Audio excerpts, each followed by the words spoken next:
The easiest thing I've done was to get out from under the labels and to live the life that I live. The most difficult thing I've ever done was to believe that I can do it.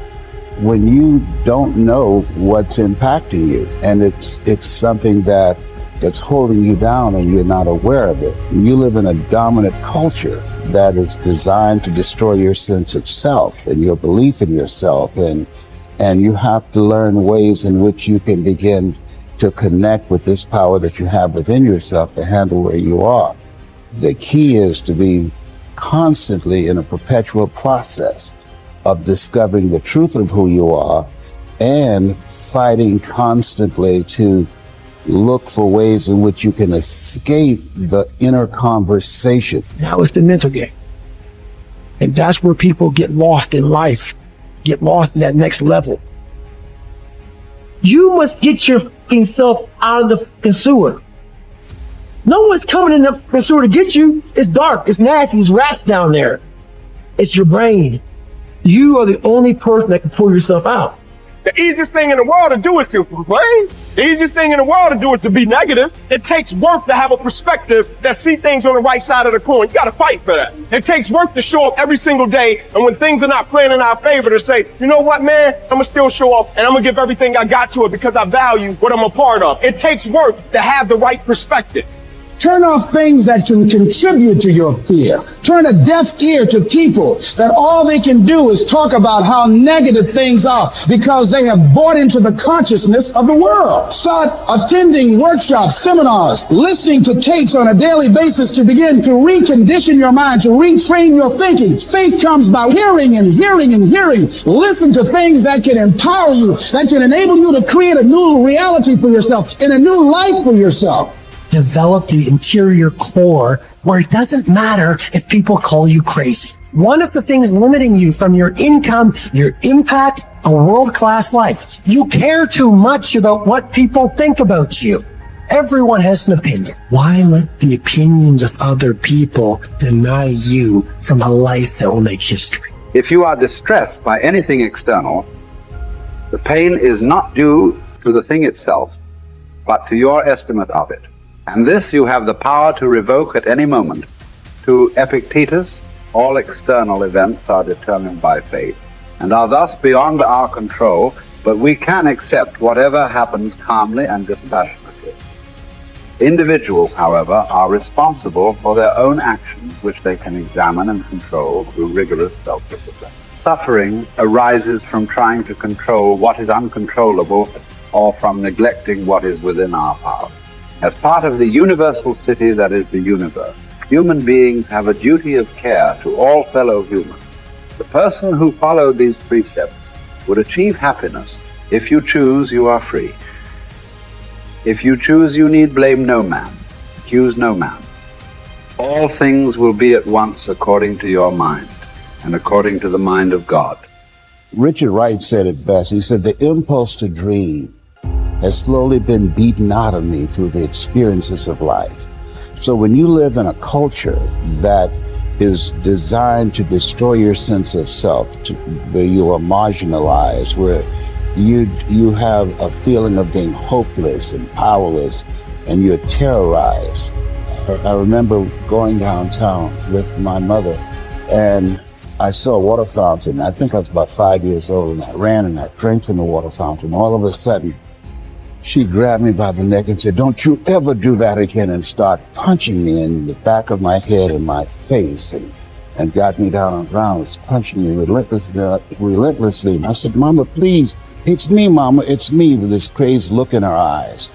And then a white policeman came, and he had a nightstick in his hand. He was hitting it in his left hand. Oh. He said, "Okay, all right. You beat that little nigger boy enough. Now, I won't have to beat him with this nightstick." And he walked away laughing. And my mother broke down and started crying and saying, "Leslie, I'm so sorry. I'm so sorry." I said, "Mama, why'd you beat me like that?" He said, "This water fountains are for white only, son. And if that cop had hit me with his nightstick, he would have to kill me. I fought him till he killed me, and I left you and your brothers and sisters by themselves to raise themselves. I'm so sorry." And the book called Learned Optimism, Seligman talk about the fact that between ages 0 and 5, we determine what's available to us and what's not available to us. And so that was a defining moment. I knew there are certain things I could not do, certain places I could not go. They used to have signs on Miami Beach that said Jews, dogs, and coloreds not allowed. And so now you have to operate within the constraints of the dominant society and the things that they've created for you. And it's a challenge to see yourself beyond that and to work to get outside of that, even after those laws have changed, because that has become so much a part of you.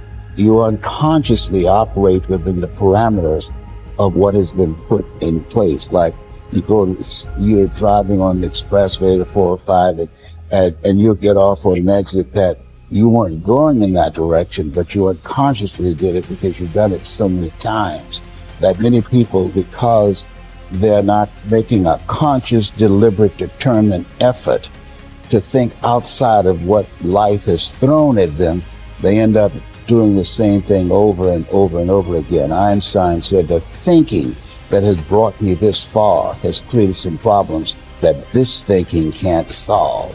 And so through relationships, through reading, through studies, through goals and dreams beyond your comfort zone, it allows you to begin to live out of your imagination as opposed to out of your history. Disney said, the imagination is a preview of what's to come. And so as a kid, I dreamed a lot about taking care of my mother. I used to go with her to work to clean homes, and she kept up children, and she cooked for these wealthy families. My mother could bake a sweet potato pie so good you couldn't eat it with your shoes on. You had to take your shoes off so you could wiggle your toes. And I used to look at these big, beautiful mansions and said, Mama, what is it, Leslie? When I become a man, I'm gonna buy you a big, beautiful home just like this. Oh, you don't have to do this. I said, I know, but you didn't have to adopt us either. And you did. And so I'm here with you because of two women. One gave me life, the other one gave me love. God took me out of my biological mother's womb and placed me in the heart of my adopted mother. And because of her example and my love for her and the passion that I felt in my heart, I've got to do something to make her proud. I've got to do something to put myself in position to be able to take care of her. That drove me. Nietzsche said, if you know the why for living, you can endure almost anyhow. You journey to Olympia to see the work of Phidias, and each of you holds it a misfortune not to have beheld these things before you die. Whereas when there is no need even to take a journey, but you are on the spot with the works before you, have you no care to contemplate and study these?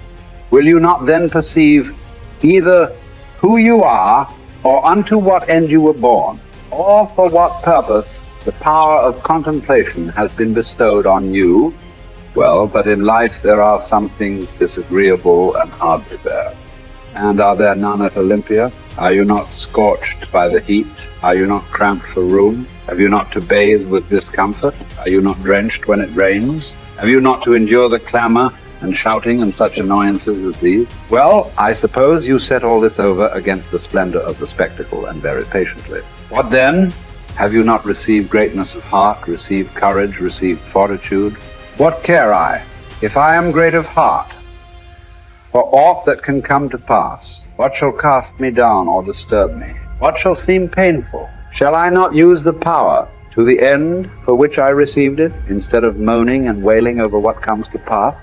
If I show you that you lack just what is most important and necessary to happiness, that hitherto your attention has been bestowed on everything rather than that which claims it most, and to crown all, that you know neither what God nor man is, neither what good or evil is, why, that you are ignorant of everything else, perhaps you may bear to be told. But to hear that you know nothing of yourself, how could you submit to that? How could you stand your ground and suffer that to be proved? Clearly not at all. You instantly turn away in wrath. Yet what harm have I done to you? Unless indeed the mirror harms the ill-favored man by showing him to himself just as he is.